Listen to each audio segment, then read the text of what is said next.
Hey everyone, Mr. Sujano here, your source for gaming, tech, emulation, and open source news. Let's get started.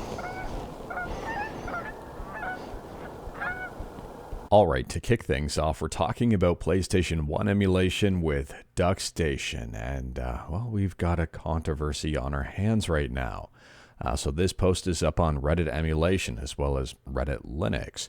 Duckstation dev announced the end of Linux support, and he is actively blocking Arch Linux builds now. Now, I don't want to say that that post was overly dramatic, but someone reading that headline could completely misinterpret everything that's going on.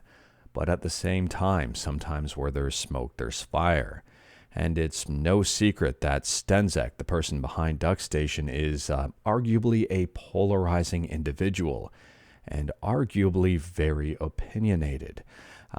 Anyways, here, I'm not going to open that can of worms. Anyways, it all seems to have stemmed from this post here on GitHub. So here's what Stenzek says for removing package build. I originally provided this as an alternative to the broken AUR packages. However, it seems that Arch users would rather use broken packages and keep complaining to me instead of their packager.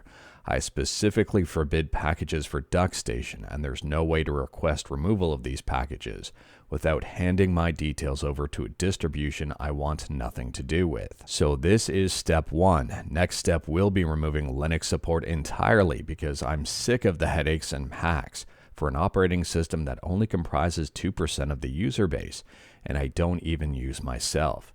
But I'm hoping the Linux community will be reasonable because as someone giving up my free time and not being compensated in any way, I shouldn't have to deal with this.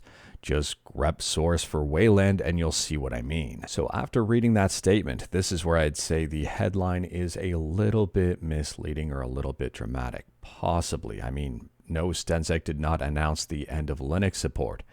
Did he threaten it? Kinda, yeah, absolutely, but he didn't formally announce the end of Linux support. Now, taking a look at the comments on the Reddit posts, and they seem to be all over the place in terms of whether they agree or disagree with Stenzek. For example, we've got comments like this, where this person says, imagine doing something you love, and some people think they have the right to rush you into fixing something they aren't paying for. I totally get it. The community is very toxic, and that's not even talking about Linux. And then there are comments like this. Dev having a meltdown. At least the pre-open source versions are still there, and RetroArch fork is still alive. And this person says he is known to have meltdowns. And then there's comments like this one here. I've been dabbling in the emulation community for a couple years now, and when it comes to emulation, the only users more picky and demanding than Linux users are Android users. And that's funny because Android is also Linux, LOL. Sure, the developer himself probably has some blame. Like if you don't like how Linux does things, just don't support it from the start. But I saw a similar situation with the Aether SX2 developer getting harassed into abandoning his project. And I really hope that doesn't happen here. Duckstation is the GOAT. And then if I scroll down just a little bit, there's another post here. And I don't necessarily know the truth to this whole thing here. But after the various falling outs with the developers of Dolphin Emu, PCSX2, and last year when he relicensed his software and the fallout that came from that, there has to be a point when everyone watching on has to be honest and admit that most of the problems seem to be because of him, you know. Seriously, this is just a reoccurring thing with him. Is anyone surprised at this point? And then there's a very detailed post here, which I'll try to read through quickly. And this person says he makes a claim that implies his license forbids the AUR package from existing, given that package contains none of his code, instead containing a script that pulls directly from the official get. Compiling the software locally, exactly what rights does he have over what is hosted on the AUR that he believes he can request a removal? Support for Arch is broken because the developer made the choice to forbid any development of Duckstation outside of AppImage on Linux. He recently dropped support for Flatpaks since there was only 1 or 2 people who indicated that they're using it, direct quote. FlatHub shows almost 4 million downloads for Duckstation, so I take that 2% figure with a grain of salt. It could be less broken. He could accept patches, but he won't do that. This is his choice, but that choice has the consequence of creating all these problems, which are driven mostly by chips on his shoulder.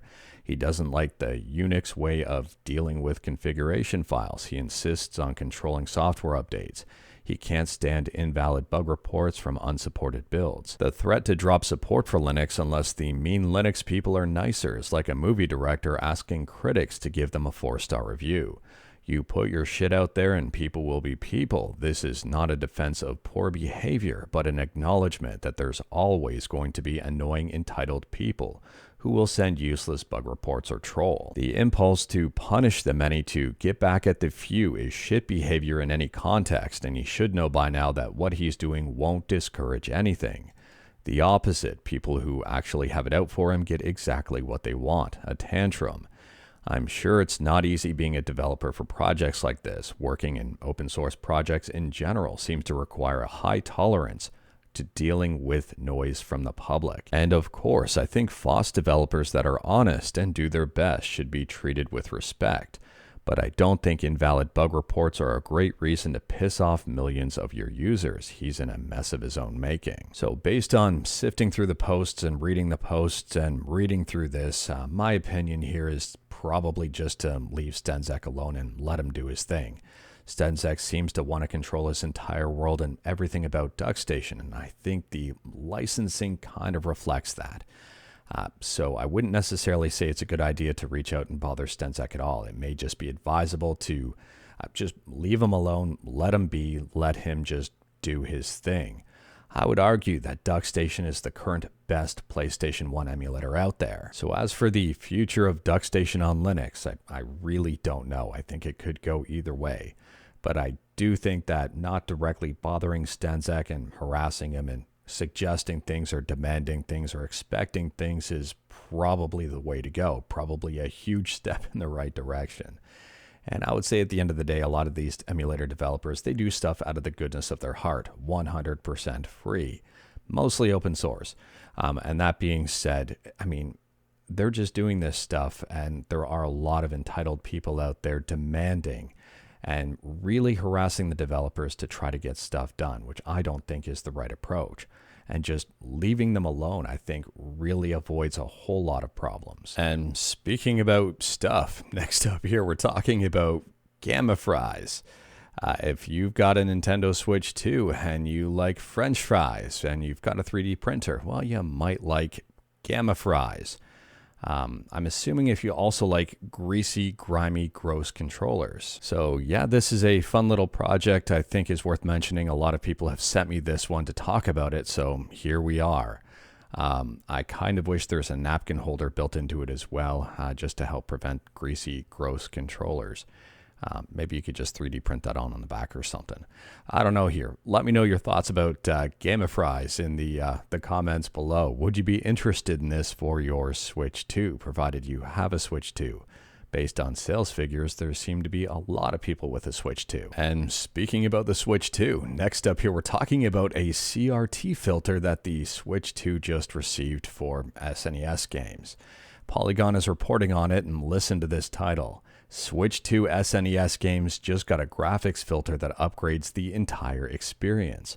The CRT filter changes everything for the Switch 2's SNES games. Now, for anyone who uses an SNES emulator, I'm pretty sure you're familiar with the CRT filter, but it seems a lot of people are raving about this new feature for SNES on the Nintendo Switch 2.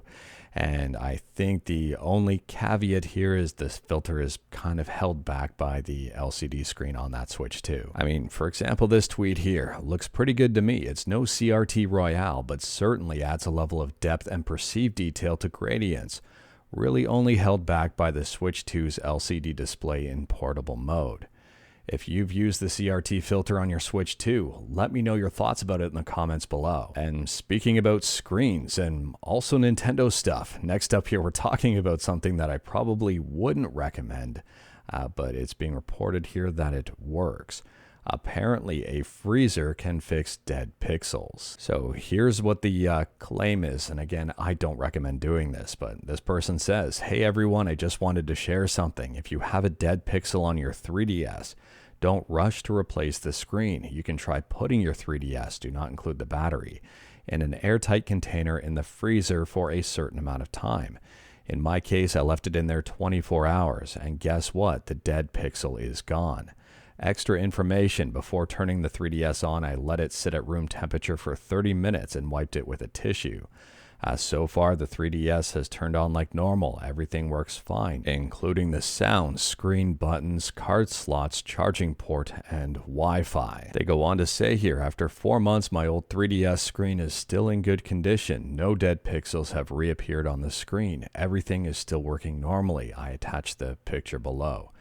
And taking a look, I don't really see any dead pixels. So I guess that's a good thing. Now, it's worth noting this is from 10 months ago, but a number of people have sent it in for me to talk about. I don't know why, but here we are. And speaking about people sending stuff in for me to talk about, well, most of my news is stuff that people send in. Anyways, here, this is a fake 2-switch emulator, and this story is ridiculous, and I think these people are just looking for attention. Anyways, here, this is the headline. Hasuku Emulator, Switch 2, DMCA takedown. Project has been acquired by Nintendo for $10 million. I highly doubt that. I think this is just made up in an entirely BS post altogether. Honestly, I get sent stuff from time to time, and I debate whether or not I want to talk about it. I've got a Discord channel if you wanted to submit stuff, and I do recommend submitting stuff there.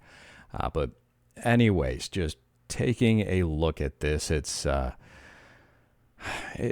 absolutely ridiculous. At this point in time, there are no Switch 2 emulators. I think this is 100% BS and completely made up. It makes no sense to me whatsoever, and I highly doubt Nintendo would have paid $10 million to acquire a Switch 2 emulator.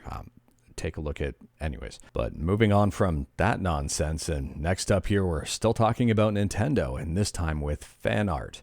So in yesterday's video, and I recommend checking it out for more information on the matter, we talked about how there was official Pokemon art for Ho-Oh that was accused of being stolen from fan art, almost perfectly stolen from fan art in terms of how the picture shaped up. Anyways, here, there is an update from Pokemon about this situation. So here's the statement, and if you wanted to learn more about it and read up on it, like everything we talk about, links are in the description below right at the bottom. I don't hide my sources. Anyways, here, they say, we want to share an important update regarding the upcoming expansion, Wisdom of Sea and Sky. It has come to our attention that there was a production issue regarding the illustration of Ho-Oh, featured in the immersive card artwork for Ho-Oh EX3 Star. After internal review, we discovered that the card production team provided incorrect reference materials as official documents to the illustrator commissioned to create these cards.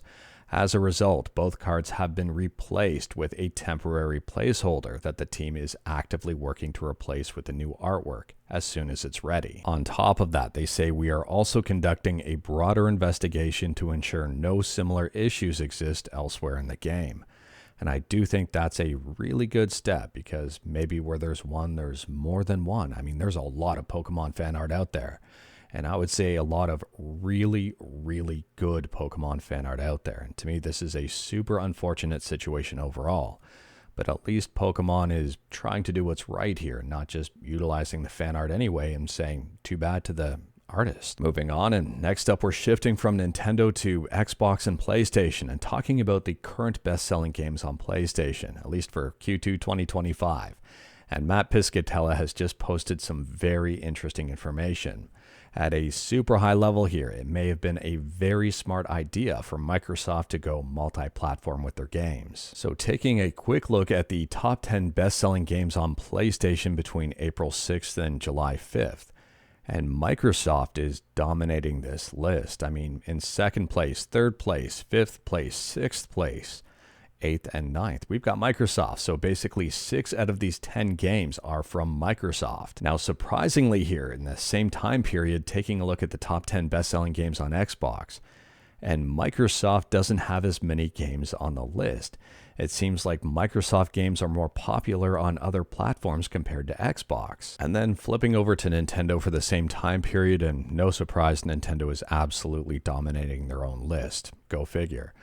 But anyways here, let me know your thoughts about Microsoft titles or Xbox titles on PlayStation and the apparent success of that entire situation. Next up, we're talking about Retroid, and we talked about Retroid yesterday with reports of hinges cracking on Retroid Pocket Flip 2s. And it turns out that Retroid has responded. So they say here, it has come to our attention that some customers are experiencing a hinge crack on the Retroid Pocket Flip 2. If you have experienced a hinge crack on your Flip 2, please contact our customer service team. The CS team, where CS stands for Subscribe to Mr. Sujano, or customer service team, depending on how you wanted to interpret that, will send you a prepaid shipping label. Once the package is obtained by the carrier, we will cross-ship a new unit back, no additional charge. And that to me is good customer service. They go on to say here, David will be meeting with the engineers and suppliers together tomorrow at the factory for joint inspection, cross-inspection. We had run tests on this hinge by robotic machine daily, 50,000 times. We have not yet seen this occur in our tests. Rest assured that we will take this seriously and we will do our due diligence to resolve this for any affected customer. Now, there are a couple of things worth pointing out. First and foremost, I'm wondering if these new units that are shipped back will have the exact same issue. If the issue hasn't been rectified, then those new units may be at risk. I don't think the actual issue has been discovered yet. And secondly here, and I should say cause of the issue, not the issue for anyone wanting to split hairs. Anyway, secondly here, someone the other day had suggested, I think there were a couple people who suggested that the cause of the issue may have been the oil in the hinges eroding the plastic, or weakening the plastic, or just affecting the plastic. And that may not be picked up in these stress tests. I mean, 50,000 times opening it and closing it, I would say is great. But the longevity might be the problem. If that oil is sitting in there for a while and it takes a while to affect the plastic, that may not be picked up by these tests. But it is worth pointing out at this point in time, I don't think we have a firm cause to this problem. And I'm wondering if it is limited to just a few of these, maybe a certain colorway, although multiple colors seem to be affected. We just don't know yet, and I'm very curious to see what happens moving forward. Next up, we're quickly talking about itch.io, and it seems that itch.io are seeking out new payment processors who are more comfortable with adult material. And this is in regards to the content they had to delist because payment processors were forcing them to, or heavily suggesting, I think forcing is the right word to use here, because of collective shout. Furthermore, it turns out here that the IGDA calls the wave of adult game delistings a form of creative suppression. And for those who may not be aware, IGDA stands for International Game Developers Association, or something else, and I can't quite put my finger on it. It's right on the tip of the tongue. If you are interested in reading up about the statement and the entire issue, I'd recommend checking out this GameDeveloper.com article and the Rock, Paper, Shotgun articles that I'll leave a link to in the description below. I have a hunch here that this is not the end that we're going to hear about this entire situation. And continuing to talk about stuff we'll continue to hear about. Next up, or last up here, we're talking about YouTube. And I would say this falls along similar lines as the UK's Online Safety Act, but this is for the US. So there's a brand new blog post here on YouTube titled Extending Our Built-in Protections to More Teens on YouTube. So at a high level here, YouTube is rolling out AI that's going to determine whether or not a user is over or under 18. If they're over 18, but the AI says they're under 18, they have to provide ID to prove that they're over 18. So here's how it works. They say we will use AI to interpret a variety of signals that help us determine whether a user is over or under 18. These signals include the type of videos a user is searching for, the categories of videos they have watched, or the longevity of the account. When the system identifies a teen user, we'll automatically apply our age-appropriate experiences and protections, including disabling personalized advertising, turning on digital well-being tools, and adding safeguards to recommendations, including limiting repetitive use of some kinds of content. Furthermore here, they say if the system incorrectly estimates a user to be under 18, they will have the option to verify that they are 18 or over, such as using a credit card or government ID. We will only allow users who have been inferred or verified as over 18 to view age-restricted content that may be inappropriate for younger users. So there you have it. I'm curious to see what happens moving forward here in terms of reception, which I'm assuming this is not going to be received well, and also how AI interprets things and delivers on this model. I'm curious to see how many people are going to have to provide ID to prove that they're over 18 here. Let me know your thoughts about this one in the comments below. And speaking about YouTube, last up here as a bonus piece of news, we're talking about stop killing games and accursed farms. And Accursed Farms, well, Ross here has put out a brand new video that goes over something very huge, possibly huge, for the Stop Killing Games initiative. And that's the new options available to get the law passed via the Digital Fairness Act. If you're interested in the Stop Killing Games initiative, and even if you've signed the petition for Stop Destroying Video Games, I'd recommend checking out this video, because this to me is a very interesting angle. Taking a look at the Digital Fairness Act online, and it seems to have absolutely exploded in feedback about including the Stop Killing Games stuff. This is very interesting to see, and I'm very curious to see what happens and if it gets added to the Digital Fairness Act. At the time of filming for Accursed Farms, there were 17 comments on that Digital Fairness Act page, and now there's over 2,500 and growing. I'm curious to see what happens here. I am curious to see if the opposition to the Stop Killing Games initiative expected something like this. I think this kind of came out of the blue in terms, well, in the best of ways possible. But let's see what happens moving forward, and let me know your thoughts about it. But anyways, that is all I've got for you in this one. Straight to the point, all stuff and no fluff. We talked about a bunch today. Feel free to discuss anything we talked about in the comments below. If you liked this video, leave a like. If you didn't like this video, leave a like. Hit that subscribe button. Check out my other videos. Don't tempt fate. Save your state.